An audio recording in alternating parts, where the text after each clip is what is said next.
কোনো স্যুপ খাবি না শুক্লো? প্রথমেই বলে দিই, আজকের এই ভিডিওটির মধ্যে পুঙ্খানুপুঙ্খ অনেক কিছু তোমাদের সাথে আমি শেয়ার করব, যতটুকু দেখানো সম্ভব। কদিন ধরে ভাবছি তোমাদের সাথে গ্রসারিটা শেয়ার করব, কিন্তু সেইটা আর হয়ে উঠছে না। নমস্কার আমার প্রিয় ইউটিউব পরিবার, তোমরা সবাই কেমন আছো? আশা করছি তোমরা সবাই অনেক ভালো আছো, সুস্থ আছো। আমিও ভালো আছি। আমি সুপ্রিয়া, আমি তোমাদের সবাইকে আমন্ত্রণ জানাই নাসিকের ঘরকন্যার আরেকটি নতুন ব্লগে।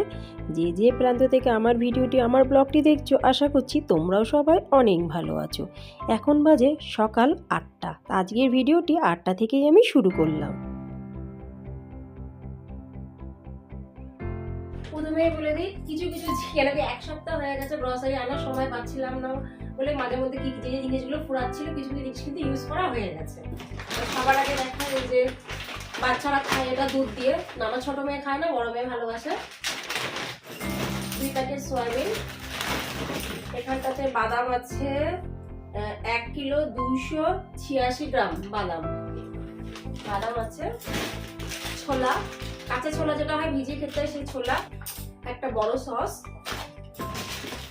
নুন, পাঁপড়, ব্যাট পাঁপড় বলা হয় সেই ব্যাট পাঁপড়, এটা তুর ডাল, এই আতপ ডালটা যেমন ইউজ করা হয়েছে কিছুটা এখানে রেখে দিয়েছি, মানে ঘুগনির ছোলা, মুগের ডাল, সুজি, পাস্তা, সাবুর পাঁপড়, মটরের ডাল, এসব, ডার্ক সয়া সস, সাবু, আর এই দুটো ভুট্টার প্যাকেট, পপকর্নের প্যাকেট, দেখি ভালোবাসি সবাই। আর এখানে 5 প্যাকেট সাদা তেল আছে। 5 প্যাকেট নিচে, আমার 5 প্যাকেট 1 মাসের লাগে না, তো একটু বেশি করে রেখে দিই ভাজা ভুজি। সেখানে দেখো 5 প্যাকেট সাদা তেল, সর্ষের তেল এই মাসে পাইনি। 5 প্যাকেট সাদা তেল, ধূপকাঠি, এখানে 2 রকমের সার্ফ নিই, একটা নর্মাল সার্ফ আর একটা ভালো সার্ফ। 2 রকমের সার্ফ প্রত্যেক মাসে নেওয়া হয়। হ্যান্ড ওয়াশ, আমার জন্য ব্রাশ, ওদের ব্রাশ 3 জনেরই ভালো আছে, আমারটা খারাপ হয়ে গেছে তাই আমার জন্য ব্রাশ, সাবান, অ্যালোভেরা জেল, বড় ডাব্বা নারকেল তেল। এই দেখে নাও 3 ব্যাগ ভর্তি করে নিয়ে এসেছি। এখন 1 মাসের বেশি যাবে। কিছু কিছু জিনিস আছে যে 1 মাসের আগে শেষ হয়ে যাবে, আর কিছু কিছু জিনিস আছে 1 মাসের থেকেও বেশি যাবে, প্রায় 1.5 মাসের কাছাকাছি। এবার এইগুলো আমি ফটাফটাতে জায়গায় রেখে দেবো তুলে।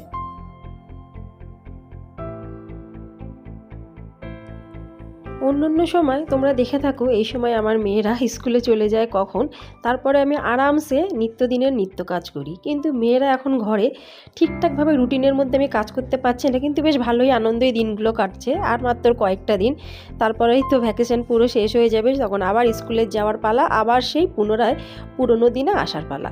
কিন্তু এখন একটু আমার সমস্যা হচ্ছে, ঠিকই কাজ একটু বেড়েছে, এটা বাস্তব কথা, কিন্তু কাজ বাড়লেও মহা আনন্দে কিন্তু দিনগুলো কাটছে মেয়েদের সঙ্গে। তাসু উঠে গেছে ঘুমের থেকে, হ্যাঁ আমার একটু কাজ হলো, তার পরপরই ভালোই হলো। কিন্তু তিয়া এখনও ঘুমাচ্ছে, ওকে ডাকবো না। ততক্ষণে ডিমান্ড হলো ম্যাগি খাওয়ার।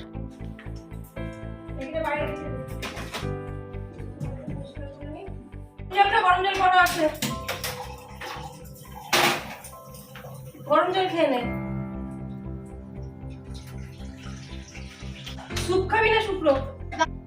ও তোমাদের সাথে একটা ভালো কথা তো শেয়ারই করা হয়নি। বার্থডে গিফট একজনের থেকে পাওনা বাকি ছিল, সে এই গিফটটা আমাকে দিয়েছে। পঞ্চু, আমরা বলি পঞ্চু, তোমরা কি বলো অবশ্যই জানিও।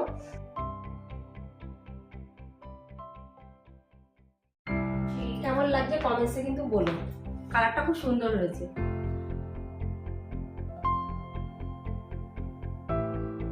এত পরিমাণে ঝোল থাকবে? ম্যাগি আলাদা, ঝোল আলাদা। তাসু আজকে ম্যাগি বানিয়েছে, স্যুপ আলাদা, ম্যাগি আলাদা। খেতে কিন্তু মন্দ লাগে না, যদিও আমি ম্যাগি পছন্দ করি না, খাই না। এই দেখো, আরে স্যুপটাকে কিরকম? এটা স্যুপ, এটা ম্যাগি। এই স্যুপ আমি ঢেলে দিচ্ছি, মানে কড়াই দিয়ে ঢালতে হবে। নিজের জন্য আর বোনের জন্য, দুজনের জন্য বানানো হয়েছে। সত্যি কথা বলতে এরকম ম্যাগি যদি আমি বানাতাম আমার মেয়েরা কিন্তু হারগিজ খেত না। তখন কত নাটক, মাম্মা কেন এত ঝোল ঝোল রেখেছো, শুকনো কেন বানাওনি। যেহেতু ও নিজে বানিয়েছে, গ্যাসটা আমি জ্বালিয়ে দিয়েছি, ওই জন্য কিন্তু কোনো দোষ নেই। এখন যাই হোক না কেন দুইজনেই আরামসে খেয়ে নেবে। আমি করলে তো হারগিজ খেত না। তোমাদের ঘরে এরকম হয় কিনা অবশ্যই আমাকে কমেন্টসে জানিও। দিব্যি কিন্তু নিজের ম্যাগি নিজেই বসে খাচ্ছে, বলছে মাম্মা খুব ভালো হয়েছে। আমি বললাম ভালোই হয়েছে, মাঝে মাঝে ম্যাগি তুমি নিজে বানিয়ে নিজে খেয়ে নিও। এবার ছোট মেয়েকে ডাকার পালা। Good morning, good morning. উঠবা কি? ম্যাগি বানিয়েছে দিদি, দিদি ম্যাগি বানিয়েছে। ও ম্যাগি খাচ্ছে। ওঠো, চলো চলো আসো তো, ওঠো।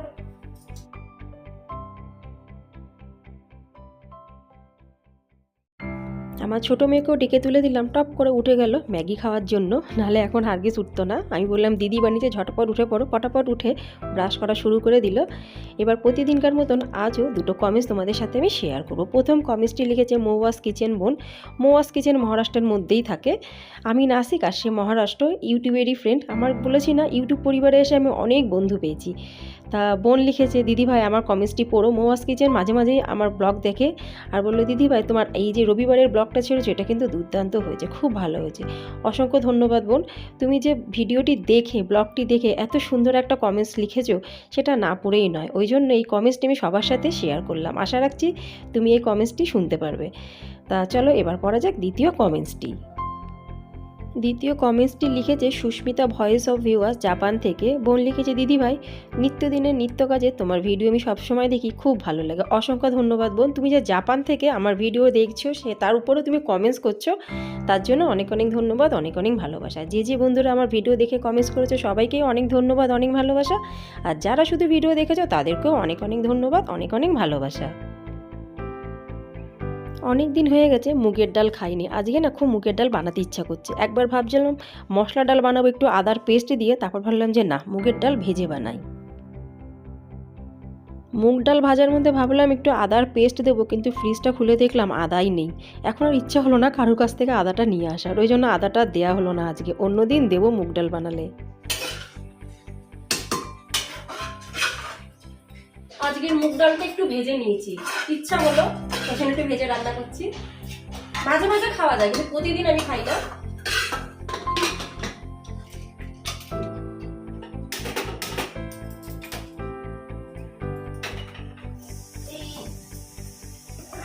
এটা কি রোদে দিবি? কেন? অনেকদিন হয়ে গেছে না এইভাবে আটকানো, রোদে দিলেও একটা কি করবো রোদে দিয়ে? আরেকটা মোজাই দেখ, কত ভালো ভালো মোজা রোদে। এই দেখ সেই জলের বোতল, দেখছিস সমস্ত জায়গা খুঁজেছি। এটা রেখে দে, ভালো করে মাজতে হবে। তারপর থেকে তো ব্যাগ চেকই হয়নি তোর হাত ভাঙার পরের থেকে। 8-9 মাস আগে সে আমার মেয়ের হাত ভেঙে যাওয়ার পরে সেই যে ব্যাগ লক করা হয়েছিল, আর আজকে 8-9 মাস পরে খুললাম। এর মধ্যে সেই তখনকার জলের বোতল ছিল, ভেবেছিলাম মনে জলের বোতলটা হারিয়ে গেছে, এখন পেলাম। মানে ব্যাগটা আমার খোলার কোনো ইচ্ছাই ছিল না, কিন্তু আজকে কি মন হলো, ভাবলাম এগুলো এতদিন হয়ে গেছে খারাপ হয়ে যাচ্ছে, একটু রোদে দিই। চিন্তা করো কোনটা। প্রথমেই বলে দিচ্ছি বন্ধুরা আজকের ভিডিওটি বেশ বড় হবে, ওই জন্য ভিডিওটি আমি দুটো পার্টে বিভক্ত করলাম। প্রথম পার্টটি আজকে দেখবা আর কালকে আরেকটা পার্ট দেখবে, কেন কি ভিডিও বেশি বড় হয়ে গেলে দেখার জন্য কিন্তু কোনো ইচ্ছা হয় না। ওই জন্য আজকে যেহেতু প্রথমেই বলে দিচ্ছি আজকের ভিডিওর পুঙ্খানুপুঙ্খ তোমাদের সাথে আমি যতটুকু শেয়ার করা যায় ততটুকু শেয়ার করব। আশা রাখছি তোমাদের ভালোই লাগবে। আর এত ছোট ছোট কাজ আমি সবসময় শেয়ার করি না, করে ওঠা সম্ভব হয় না। আজকে ভাবলাম এমন এমন কিছু কিছু কাজ তোমাদের সাথে আমি শেয়ার করব, আশা রাখছি সেটাও তোমাদের ভালো লাগবে। সকালবেলার থেকে আমার কিন্তু চা খাওয়ার একদমই সময়ই হয়নি, সময় পাইনি। অন্যদিন তো এই সময় 2বার চা খাওয়া হয়ে যায়, কিন্তু ভাবলাম যা এখন আরেকবার চাটা খেয়ে নিই। মানে এটা আমার প্রথম রাউন্ডের চা, দ্বিতীয় রাউন্ডের চা তো দূরের কথা, সেটা দেখা যাবে পরে খাই কি খাই না।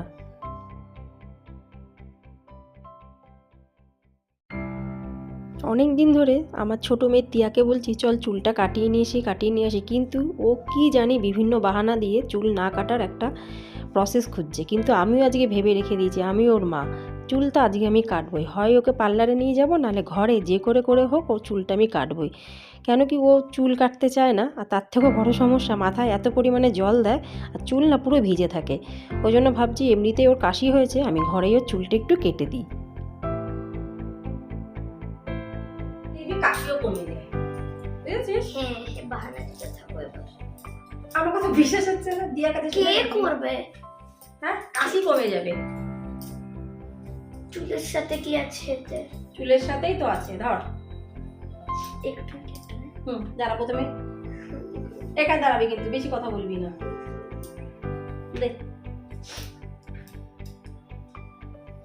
দেখ, কম। ও টেরা হোস না, টেরা হলে অসুবিধা হয়ে যাবে। ঠিক আছে, এই দেখ বলেছে টেরা। করোনা নামক মহামারী যখন আমাদের পুরো দুনিয়াতে এসেছিল, ওই এক সময় আমি আমার মেয়ের দুজনকে চুল কেটে দিয়েছিলাম, আর আজকে আমার ছোটো মেয়ের টিয়ার চুল কাটলাম। পুরোপুরি সেটিং করতে দেবে না আমি জানি, কিন্তু এইটুকুনি কেটেছি, এতেই আমার মনের শান্তি। আস্তে আস্তে করে পুরো সুন্দর করে সেটিংটা করে দেবো। তাহলে বন্ধুরা, আজকে ভিডিওটি এখানেই সমাপ্ত করছি, কেন কি এখনও প্রচুর কাজ বাকি আছে, তোমাদের সাথে অনেক গল্প করাও বাকি আছে। পরের পার্টটি অবশ্যই কিন্তু কালকে দেখো, আরও ভালো লাগবে। তাহলে আজ এই পর্যন্ত, আশা রাখছি আজকের ব্লগটি তোমাদের ভালো লাগবে। ভালো লাগলে লাইক, সাবস্ক্রাইব, শেয়ার, কমেন্টস করে অবশ্যই আমার পাশে থাকো। আর চুল কাটাটা কেমন হয়েছে অবশ্যই আমাকে জানিও। তাহলে আজ এই পর্যন্তই, আবার দেখাবে পরবর্তী ব্লগে। ততক্ষণের জন্য নমস্কার।